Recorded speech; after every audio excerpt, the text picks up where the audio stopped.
जय Bhim India news में मैं सृष्टि एसाटी आपका स्वागत करती हूं। आइए नजर डालते हैं आज की कुछ खास खबरों पर। 2 दिन पहले महाराष्ट्र के राज्यपाल भगत सिंह कोश्यारी ने छत्रपति शिवाजी महाराज के बारे में गलत बात करके अपमानित बयान किया था। इसीलिए भारतीय किसान संगठन की ओर से कोल्हापुर में शिवाजी चौक यहां निषेध किया गया। कोश्यारी हाय हाय तुम चले जाओ, इस प्रकार के नारे भी लगाए गए। कोश्यारी हाय हाय हाय हाय हाय कोश्यारी हाय हाय हाय हाय हाय हाय राज्यपाल कोश्यार हाय हाय हाय हाय राज्यपाल कोश्यार चले जाओ। उन्होंने जानबूझकर रामदास को शिवाजी के सामने, शिवाजी के नाम पर रामदास को बड़ा करने की कारण एक चाल चली है, लेकिन ये अभी नहीं चलेगी क्योंकि शिवाजी और रामदास स्वामी का कोई संबंध नहीं था। जब शिवाजी महाराज का राज्याभिषेक था उस समय रामदास कहाँ गए थे? वो रामदास और शिवाजी की पहली भेंट जो है वो 1673 में हुई है। इसी कारण आप सभी को समझना चाहिए ये एक ब्राह्मणी षड्यंत्र है, इसीलिए हम कोश्यारी का निषेध करते हैं। शिवाजी रामदास के बिना शिवाजी नहीं है और चंद्रगुप्त के बिना चाणक्य नहीं है। ऐसा वक्तव्य जो कोश्यारी ने किया है एक गलत वक्तव्य है। ये वक्तव्य जानबूझ के किया है। उन्होंने ऐसा बताया है कि ये जो कोश्यारी ऐसा बता रहे हैं कि मैंने जो पढ़ा ये मैंने आपको समझाया, लेकिन कोश्यारी ने जो इतिहास सच्चा है इसके बारे में कोई पढ़ा नहीं है। नर फाटक जी ने बताया है, शिवाजी महाराज के जो चरित्रकार हैं और शिवाजी विश्वविद्यालय के जो कुलगुरु थे, कुलगुरु थे डॉक्टर अप्पा साहेब पवार, उन्होंने बताया है। वो शिवाजी महाराज के और कोई चरित्रकार जो है वो सभी ने बताया है कि रामदास और शिवाजी महाराज की कौन सी भी भेंट नहीं हुई थी। वो शिवाजी महाराज के प्रेरणादायी जो थे वो उनकी माता थी जिजाऊ माँ साहेब, और सभी व्यवस्था शाहजी छत्रपति शिवाजी के जो पिता थे उन्होंने की थी। ये ब्राह्मणी धर्म वाले ये षड्यंत्र रचते हैं, इसीलिए हम सभी कोश्यारी का निषेध करते हैं। पिछले 17 साल से डिप्लोमा धारक इंजीनियरों को महावितरण कंपनी ने प्रमोशन नहीं दिया। इस प्रकार के अन्य मांग को लेकर महाराष्ट्र राज्य पिछड़ा वर्गीय संगठन की ओर से परिमंडल के उपाध्यक्ष सिद्धार्थ पाटिल और SM घुले के नेतृत्व में नांदेड़ के नया मोढ़ा स्थित विद्युत भवन प्रवेश द्वार के सामने द्वार सभा को लेकर धरना प्रदर्शन किया गया। मागासवर्गीय कर्मचाऱ्यांना पदोन्नतीमध्ये आरक्षण, मागासवर्गीयांना पदोन्नतीमध्ये आरक्षण, महावितरण परिषद काम करा, पेन लेके झूला लेके ट्रैक्टर लेके। जनमित्र जो महाराष्ट्र शासनामध्ये जनमित्र हा महावितरणचा कणा मानला जातो, पण असं आहे की महावितरणमध्ये जनमित्राची सध्या अशी पिळवणूक आहे की जनमित्र हा रात्री ड्युटी करतो आणि दिवसभर वसुली करतो। ठीक आहे, आम्ही वसुलीचं काम आपल्याला करावंच लागणार आहे, पण त्याचे कामाचे तास काय आहेत, त्याचा कामाचा हे काय आहे, म्हणजे रातभर काम करायचं, ड्युटी करायची आणि दिवसभर त्यानं वसुलीमध्ये हे करायचं। तर हा जवळपास 8 दुनी 16 आणि 24 तास तत्पर राहतो। मग त्याचा मोबदला काय भेटणार आहे? कंपनीचं काम केल्याच्या नंतर मग त्याला ओव्हरटाईम द्या, त्याचा अतिरिक्त कामाचा मोबदला द्या। तर अशा आमच्या जवळपास 14 मागण्या आहेत। त्याच्यामध्ये आज आंदोलन आमच्या या अनुषंगाने विरोध म्हणून आज आमचं द्वारसभेचं नियोजन आहे आणि द्वारसभेच्या माध्यमातून जर प्रशासनानं चर्चेला बोलवलं नाही तर आमचं 7 तारखेला परत हे राहील धरणे आंदोलन, एच ऑफिस प्रकाशगड बांद्रा येथे। गेल्या महिन्यामध्ये 25/1/2022 रोजी नांदेड MSEBच्या अभियंत्यांना मी मुदखेड ते येळी, वजीरगाव, गडगा या रोड मार्गातल्या रोड क्रॉसिंगच्या कामामध्ये जो काही भ्रष्टाचार किंवा जे काही कामं जे आहेत रोड शिफ्टिंगचे ते कमी दर्जाचे, तिथे जे साहित्य आहे ते फार कमी दर्जाचे वापरून तिथला संबंधित गुत्तेदार हा भ्रष्टाचार करत आहे असं मी अभियंत्यांना निदर्शनास आणून दिलं होतं. परंतु इथल्या अभियंत्यांनी कुठलीच कारवाई न करता गुत्तेदारांना पाठीशी घालण्याचं काम इथले अभियंता करत आहेत की काय असं म्हणून मी संबंधित वेळोवेळी पत्र देऊन आज 2 तारखेला मला उपोषणाची किंवा आज बोंब मारो आंदोलन करण्याची. मी सिद्धार्थ पाटील, महाराष्ट्र राज्य मागासवर्गीय विद्युत कर्मचारी संघटनेचा केंद्रीय उपाध्यक्ष आहे, नांदेड परिमंडळाचा. आज जे आमचं या ठिकाणी द्वारसभा आहे ती द्वारसभा याच्यासाठी आयोजित केली आहे की आमच्या जे काही मागण्या आहेत प्रशासनाकडे, त्या मागण्या अद्यापही प्रलंबित आहेत. त्या मागण्या आणखी त्याचा विचार केलेला नाही प्रशासनाने, म्हणून आम्ही प्रशासनाच्या विरोधामध्ये आज या प्रसंगी परिमंडळ कार्यालय नांदेडच्या संपूर्ण महाराष्ट्रामध्ये जे जे काही झोन ऑफिसेस आहेत त्याच्यासमोर आज गेट मीटिंग आहे 1:30 ते 2पर्यंत. आणि लागलीच आमचं 7 तारखेला महावितरणच्या प्रकाशगड मुख्यालय कार्यालयाच्या समोर आमचं धरणं आंदोलन आहे. तर अशा प्रकारे या ठिकाणी आमच्या ज्या काही मागण्या आहेत त्या मागण्या मी आपल्याला थोडक्यात या ठिकाणी सांगतो की जे डिप्लोमा होल्डर आहेत ते अभियंते, त्यांना 17 वर्षापासून प्रमोशन मिळालं नाही, त्यांना प्रमोशन ताबडतोब देण्यात यावं. त्यानंतर मृत कर्मचाऱ्यांच्या वारसांना ताबडतोब नोकऱ्या सामावून करण्यात घेण्यात यावं. तसेच जे रिक्त पदे आहेत ते कंत्राटी पद्धतीने भरण्याच्या ऐवजी कायमस्वरूपी ते रिक्त पदे भरण्यात यावेत. त्यानंतर मागासवर्गीयांचा अनुशेष मागील 10 वर्षापासून जवळपास 14 ते 15,000 लोकांचा जे शिल्लक आहे तो अनुशेष त्वरित भरला पाहिजे विनाविलंब. तसेच या वीज वितरण कंपनीचं विभाजन करू नये, जेणे या प्रसंगी जे फ्रँचायझीचा डाव आहे. महाराष्ट्र के आराध्य छत्रपति शिवाजी महाराज, राष्ट्रपिता महात्मा ज्योतिबा फुले और सावित्रीबाई फुले, इनके बारे में अपशब्द बोलने वाले महाराष्ट्र के राज्यपाल भगत सिंह कोश्यारी ने अपमान किया, इसलिए उन्हें महाराष्ट्र से निकालकर उनके पद को मुक्त कराकर महाराष्ट्र से आज़ाद किया जाए, ऐसा निवेदन सम्राट अशोक सेना की ओर से निषेध व्यक्त करते हुए जिलाधिकारी को निवेदन दिया गया। अरे भगत कोश्यारी मुर्दाबाद, मुर्दाबाद, मुर्दाबाद. भगत कोश्यारी मुर्दाबाद, मुर्दाबाद, मुर्दाबाद. शिवाजी महाराजांचा, महात्मा ज्योतिबा फुलेंचा, कोश्यारी मुर्दाबाद, मुर्दाबाद, मुर्दाबाद. भगत कोश्यारी मुर्दाबाद, मुर्दाबाद, मुर्दाबाद. छत्रपती शिवाजी महाराजांचा, छत्रपती शिवाजी महाराजांचा. माननीय जिल्हाधिकारी कार्यालय इथे समस्त शिवप्रेमी या ठिकाणी जमलो. छत्रपती शिवाजी राजाचा एकेरी उल्लेख करून आमच्या तमाम मावळ्यांचे भावना दुखवल्याबद्दल भगतसिंग कोश्यारी यांना या महाराष्ट्रातून पदमुक्ती करून त्याची लवकरात लवकर हकालपट्टी करावी. त्यांनी बेताल वक्तव्य करून महाराष्ट्राच्या आराध्य दैवताचा अपमान केला आणि राष्ट्रपिता महात्मा ज्योतिबा फुले आणि क्रांतिज्योती सावित्रीबाई फुले यांच्याबद्दल सुद्धा अपशब्द बोलून तमाम महाराष्ट्रातील बहुजनांचे भावना दुखवले. याबद्दल आज अकोला जिल्हाधिकारी कार्यालय येथे समस्त शिवप्रेमींच्या वतीने, मावळ्यांच्या वतीने छत्रपती शिवाजी राजांच्या पदस्पर्शाने पावन झालेल्या भूमीवर आज आम्ही भगतसिंग कोश्यारी यांच्या बद्दल मोर्चा काढला. या भगतसिंग कोश्यारीचा या महाराष्ट्रातून लवकरात लवकर पदमुक्त करून हे पार्सल या महाराष्ट्रातून पाठवावे, हे सम्राट अशोक सेनेच्या वतीने मागणे. अमरावती में शिवराय की प्रतिमा हटाने के मामले में आयुक्त पर शाही फेंकने के बाद विधायक रवि राणा के खिलाफ मामला दर्ज किया गया था।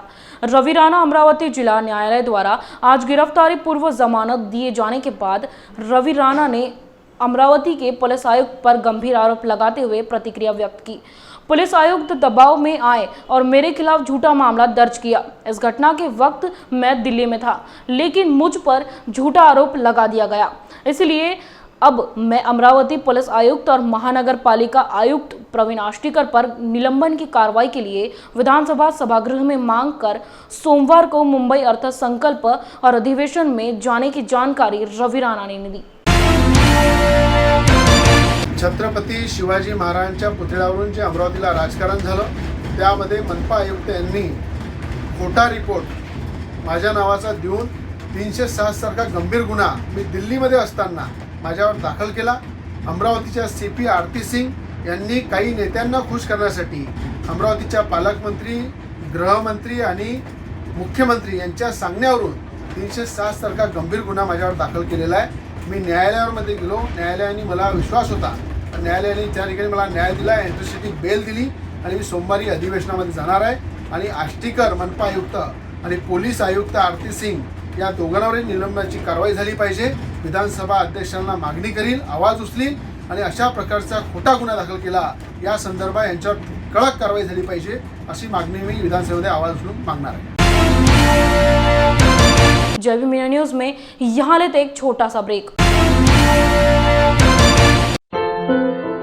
क्या हुआ बहू? माँ, पाइल्स की बहुत तकलीफ हो रही है। तो तुम गुदरोग सर्जन के पास क्यों नहीं गई? देखो, जैसे हार्ट के लिए हार्ट स्पेशलिस्ट, ब्रेन के लिए ब्रेन स्पेशलिस्ट, तो पाइल्स के लिए पाइल स्पेशलिस्ट क्यों नहीं? स्त्री हो या पुरुष, टॉयलेट में तकलीफ केवल पाइल्स ही नहीं, और भी कई प्रकार के गुदरोग तथा कैंसर भी हो सकता है। इसीलिए इसकी प्रत्यक्ष जांच जरूरी है। ठीक है माँ, पर जांच के लिए हम जाएंगे कहाँ? वही काले आयुर्वेदिक पाइल्स हॉस्पिटल में। लेकिन माँ, प्रेगनेंसी में पाइल्स की दवाइयाँ? प्रेगनेंसी में आयुर्वेदिक दवाइयाँ सुरक्षित होती है। जनहित में जारी काले आयुर्वेदिक पाइल्स हॉस्पिटल, औषधि चिकित्सा तथा सर्जरी ट्रीटमेंट उपलब्ध। हमारा पता उमरेड रोड, दिघौरी बस स्टॉप के पास, नागपुर। अधिक जानकारी के लिए वेबसाइट पर जाएं kalepileshospital.com। ब्रेक के बाद आपका स्वागत है। परियोजना पीड़ितों की कई समस्याओं का समाधान अभी तक नहीं हुआ है। पिछले 7 से 8 वर्षों से परियोजना पीड़ित लगातार विभिन्न आंदोलन कर रहे हैं। इनमें भाकरी आंदोलन, TR राहुटी आंदोलन, रास्ता रोको, अनशन और प्रांतिक अनशन किए गए, लेकिन फिर भी अभी तक सरकार नहीं जगी है। इसलिए एक बार फिर विदर्भ बलिराजा परियोजना प्रभावित संघर्ष समिति के माध्यम से परियोजना प्रभावित लोगों ने एक बार फिर आंदोलन कर हथियार उठा लिया है। इस समस्या के लिए समाधान करना परियोजना पीड़ितों ने जिलाधिकारी कार्यालय परिसर के बाहर अनिश्चितकालीन प्रांतिक भूख हड़ताल शुरू कर दी है।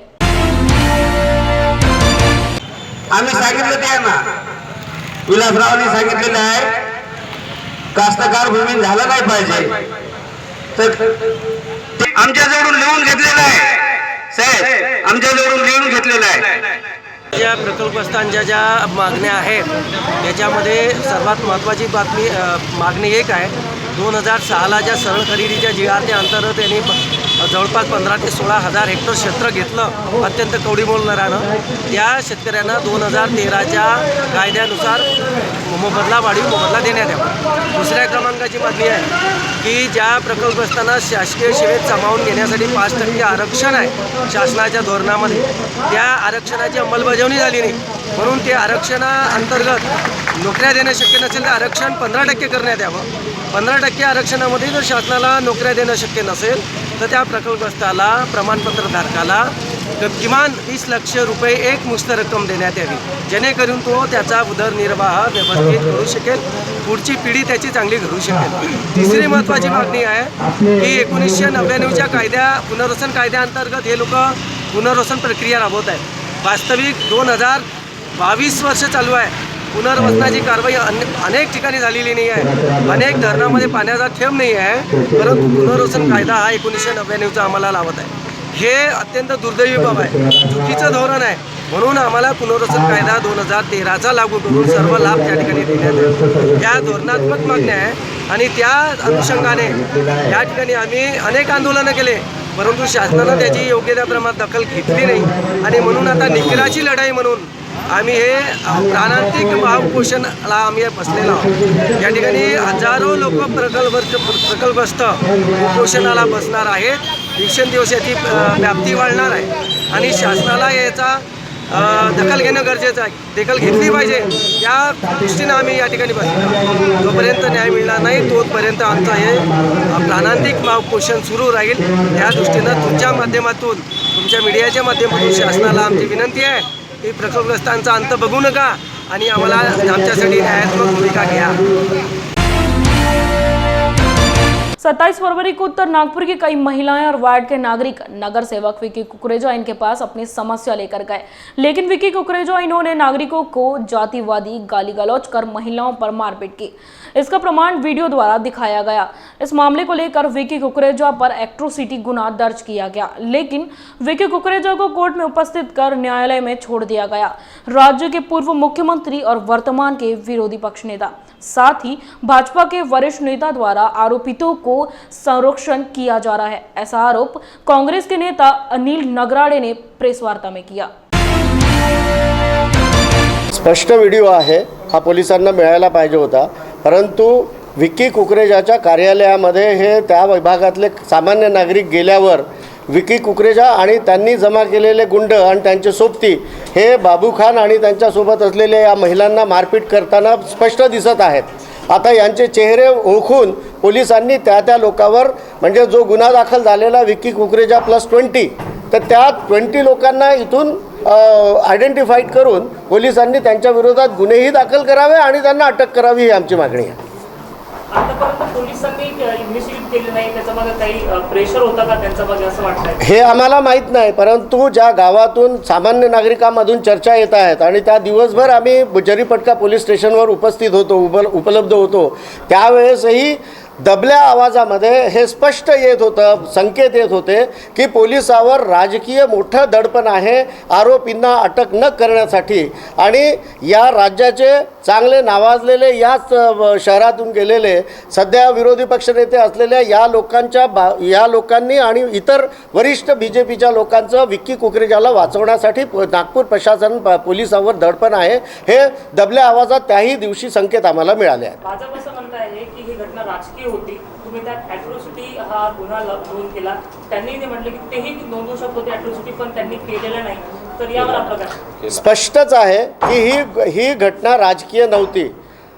विक्की कुकरेजा हे त्या विभागातले जनप्रतिनिधी आहेत आणि त्यांचं ते कार्यालय आहे भाजपाचं। त्या कार्यालयामध्ये त्या विभागातले नागरिक आपल्या समस्या घेऊन गेलेले होते, हे त्या अभियुक्त जे आहेत, जे विक्टीम आहेत, त्यांनी स्पष्ट 4दा सांगितलेलं आहे। आपल्या विभागातल्या समस्या घेऊन ते तिथे गेलेले होते, त्याच्यात राजकीय काही नव्हतंच। आणि त्याच्यात मग आपल्या हेतुपुरस्सर त्यांनी त्या लोकांना मारणं आणि इरिटेट होऊन त्या लोकांवर जीवघेणा हल्ला करणं हे स्पष्ट याच्यामध्ये दिसतं। तर याच्यात राजकीय वळण आलं कुठे? मग आम्ही त्याच्यात उतरलो की या सामान्य नागरिकांना न्याय मिळाला पाहिजे, म्हणून मग आम्हाला आंदोलन करावं लागलं। अन्यथा या बलशाली पैशानी, राजकीय याच्यानी, सगळ्या दृष्टीने खमके असलेल्या या लोकांच्या विरोधात पोलीस गुन्हासुद्धा दाखल करायला तयार नव्हते।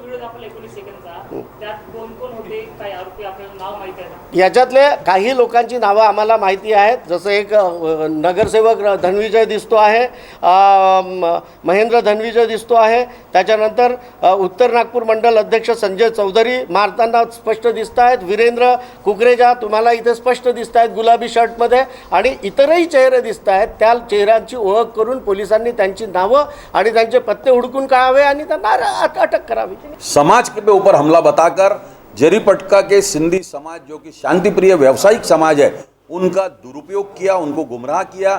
जरीपटका मेन बाजार में दुकानदारों को गुमराह कर समाज के नाम पे दुकानें 1-1.5 घंटा बंद करवाई गई, और ये एक दंगा भड़काने की साजिश भारतीय जनता पार्टी के नगर सेवक विक्की कुकरेजा ने की है।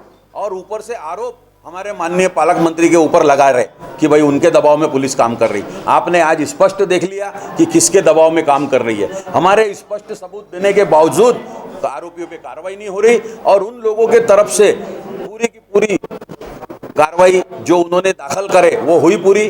हम स्पष्ट मांग करते हैं कि आरोपियों का पूरा वीडियो है, इसमें नाम तो सब पुलिस निकाल लेंगी, उन लोगों के ऊपर अटक होना चाहिए, उनके ऊपर दंगे भड़काने की कार्रवाई की मांग करते हैं हम। सादा काम नहीं होना, क्योंकि उन्होंने जरीपटका जैसे शांतिप्रिय वातावरण वाले लोगों को भड़काने का काम किया है, जिसके वजह से हिंदू मुस्लिम राइट्स और सिंधी वर्सेस दलित, ये एक समाज को लड़ाने का प्रयास किया है। हम लोग भाईचारे से रहते हैं उत्तर नागपुर में। साथियों, आप सभी को पता है इन लोगों ने बहुत बड़ा गुनाह किया है, इनकी कड़ी से कड़ी निंदा होना चाहिए। आपको एक और चीज़ मैं बताना चाहता हूँ, हमारे नाग विदर्भ सेंट्रल सिंधी पंचायत जो कि सिंधी समाज की सर्वोच्च संस्था है, उसमें पूरी कार्यकारिणी, समस्त कार्यकारिणी। अकोला जिले के बार्शी टाकली तालुका में नौकरी के अवसर न मिलने से कई युवा निराश हो रहे हैं, लेकिन उच्च शिक्षा पूरी करने के बाद नौकरी न मिलने से शेरलू खुर्द यहाँ का एक युवक अंकुश महले नाम का, उसने अपना जैविक गावारान गुड़ निर्मिती का व्यवसाय स्थापित कर लिया। अंकुश कैलासराव महल्ले, राहणार शेलूखुर्द, तालुका बार्शी जिल्हा अकोला। आम्ही आमच्या छोट्याशा गावामध्ये शिवाजी गुळ उद्योग म्हणून नवीन उद्योगाची निर्मिती केलेली आहे। त्यामध्ये आम्ही सेंद्रिय गुळाची निर्मिती करीत आहोत। यासाठी आम्ही गावातील लोकांना जवळपास 500 रुपये रोजांनी 40 ते 50 लोकांना रोजगार उपलब्ध करून दिलेला आहे। यातून आम्ही आमच्या घरातील जवळपास 100 एकर जमिनीतून 40 एकर जमिनीमध्ये ऊसाची लागवड केलेली आहे। त्यासाठी जवळपास आम्हाला त्यावेळेस 4 ते 5 लाख रुपये खर्च आला होता। त्यातून आता 60 ते 70 लाखापर्यंत उत्पन्न अपेक्षित आहे। त्यातून खर्च वजा काढता 40 ते 50 लाख रुपयाचा निव्वळ नफा आम्हाला यंदा होणार आहे। ओबीसी के राजकीय आरक्षण के बारे में पिछड़े वर्ग आयोग का अहवाल सुप्रीम कोर्ट ने नकारा। इसका राज्य सरकार को बहुत बड़ा झटका माना जाता है। इस बात पर ओबीसी जनता नाराज है। इस पार्श्वभूमि पर कोल्हापुर जय ओबीसी संगठन की ओर से बैठक की गई। इस बैठक में जब तक ओबीसी को आरक्षण नहीं मिलता तब तक रास्ता रोको, मोर्चा तथा धरना आंदोलन किया जाएगा। बैठक में पूर्व महापौर नंदू कुमार वालजू, दिगंबर लोहार आदि उपस्थित थे। सुप्रीम कोर्टानं जो काय ओबीसीच्या आरक्षणाच्या बाबतीत काल जो काय निर्णय दिलाय, त्या निर्णयामध्ये मागासवर्गीय आयोगानं जो काय डेटा दिलेला आहे तो डेटा पूर्णपणे चुकीचा आहे। त्यामध्ये बऱ्याचशा त्रुटी आहेत। त्यामुळे त्या पद्धतीचा निर्णय दिला। अशा पद्धतीनं सुप्रीम कोर्टानं खरं म्हणजे त्यांच्या निकालामध्ये म्हटलंय। पण मला एवढंच सांगायचं आहे की हे कोल्हापूर आहे। या कोल्हापूर शहरामध्ये अनेक वेळा वेगवेगळ्या कलरचे झेंडे निश्चितपणे वेगवेगळ्या आंदोलनामध्ये दिसलेले आहेत। पण ह्यावेळी आता आजपासून या कोल्हापूर शहरामध्ये ओबीसी जनमोर्चाचे पिवळे झेंडे आणि पिवळे स्कार्फ पूर्णपणे या कोल्हापूर शहरामध्ये दिसतील। अशा पद्धतीचे आंदोलन निश्चितपणे आम्ही या कोल्हापूर शहरामध्ये सुरू करणार आहोत। याची दखल खरं म्हणजे ओबीसी जे आहेत, खरे ओबीसी या कोल्हापूर शहरामध्ये आहेत, ज्या प्रकारचे व्यवसाय करतात सगळ्या ओबीसी बांधवांनी, भगिनींनी आणि ओबीसी युवकांनी याची दखल घ्यावी असं आम्ही या ओबीसी जनमोर्चातर्फे जाहीर आवाहन करीत आहोत। ओबीसींचं आरक्षण जाणीवपूर्वक संपवण्यामध्ये फार मोठं योगदान दिलेलं आहे। कारण का जे इम्पेरिकल डाटा कमिशनकडून हा डाटा तयार करणं अपेक्षित होतं, पण सरकारने याबाबत वारंवार ओबीसी जनमोर्चाच्या वतीने सांगून पण पूर्णपणे दुर्लक्ष केलं आणि त्याचा परिणाम गेले 11 महिने या सरकारनं फक्त निष्क्रियता दाखवत चालढकल केल्यामुळे सुप्रीम कोर्टामध्ये ओबीसीचं आरक्षण रद्द झालेलं आहे। आणि हे राजकीय आरक्षण रद्द झालेलं आहे। उद्याच्या काळामध्ये आमचं शिक्षण आणि नोकऱ्यातलं आरक्षण धोक्यात येणार आहे आणि कोणत्याही परिस्थितीत आम्हाला हे चालणार नाही। या अनुषंगानं उद्या कोल्हापूर जिल्ह्याच्या वतीनं आम्ही महामार्ग रोको आंदोलन करणार आहोत। त्याचबरोबर युवकांची एक रॅली काढणार आहोत। बरीचशी वेगवेगळी आंदोलन आहेत। ओबीसी दुकानदारांचे पण बंद या ठिकाणी पाळले जातील आणि याद्वारे आम्ही ओबीसींचा हा लढा इथून पुढच्या काळामध्ये आरक्षण पुन्हा मिळेपर्यंत अखंडपणे चालू ठेवणार आहोत। ओबीसी समाज हा मुळात सेवा करणारा समाज आहे। या ज्या जाती जमाती आहेत यांनी गेली 8-10 पिढ्या फक्त लोकांची सेवा करण्याचं काम केले आणि सेवा करत असताना या सगळ्या जातींचे वेगवेगळे व्यवसाय आहेत। हे सगळे व्यवसाय या निमित्तानं ओबीसींचे एक दिवस कोल्हापुरातले बंद राहतील। त्यावेळेला कमीत कमी जाणीव येईल की कोल्हापूरमध्ये ओबीसी व्यावसायिक किती आहेत। कोल्हापूर बंद पडलेलाचा भास निश्चितपणे त्या दिवशी केला जाईल। निश्चितपणे लोकांना वाटेल की ओबीसीनी जर बंद ठेवलं तर कोल्हापूर बंद होऊ शकते। Siddharth hospital and research centre के scientist doctor Siddharth M Jodade, इनको यूनाइटेड किंगडम में पॉलीटेक सोसाइटी के सदस्य पद पर नियुक्ति की गई। डॉक्टर सिद्धार्थ एम जोदड़े पाली भाषा के अभ्यासक हैं। बौद्ध धम्म प्रचार प्रसार के लिए पिछले कई सालों से वो योगदान दे रहे हैं। उनकी नियुक्ति पर धार्मिक और सामाजिक संगठन की ओर से अभिनंदन किया गया। मैं doctor Siddharth M Jondade scientist हूँ, डॉक्टर हूँ और Pali text society of UK यहाँ पे मेंबरशिप हूँ। और ये society very important for Buddhism, Pali into English इनके बहुत सारे पब्लिकेशन हैं, वर्ल्ड वाइड पब्लिकेशन हैं। और यहाँ पे बुद्धिज़्म बहुत ही अच्छी तरह से और लैंग्वेज के बारे में पाली इंटू इंग्लिश, जो कि बुद्ध के धम्मदेशना है और बुद्ध का जो ज्ञान है जैसा है अभिधम्मत संगो है, बहुत ही सारे ऐसे पब्लिकेशंस वेरी इम्पॉर्टेंट है टू अंडरस्टैंड द बुद्धिज़्म। और बॉम्बे के मेरे जो दोस्त है डॉक्टर कारभारी वाघमारे, इनका भी मेंबरशिप है पाली टेक्स सोसाइटी यूके में।